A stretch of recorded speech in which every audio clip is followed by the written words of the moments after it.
Argentine squad থেকে Messi, Di Maria বাদ। হ্যাঁ, ঠিকই শুনেছেন।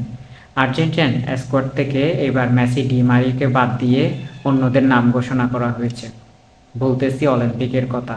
আগামী 26 জুলাই ফ্রান্সের রাজধানী প্যারিসে পর্দা উঠতে যাচ্ছে বিশ্বের সবচেয়ে বড় ক্রীড়া শো অলিম্পিকের।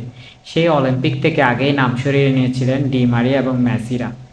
এবার তাদের পরিবর্তে সেখানে খেলানো হচ্ছে হুলিয়ান আলভারেজ, ওতামেন্ডি এবং মাসচেরানো। মূলত অলিম্পিকে তিনজন সিনিয়র ফুটবলার খেলার সুযোগ পান।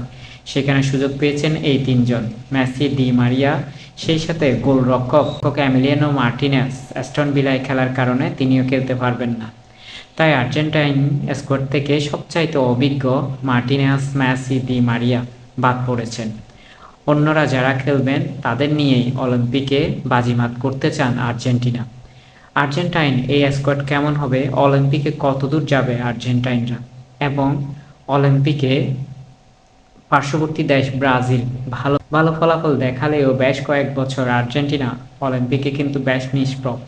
এবার কি হতে যাচ্ছে আর্জেন্টিনার ভাগ্যে অলিম্পিক, সেটাই দেখার বিষয়।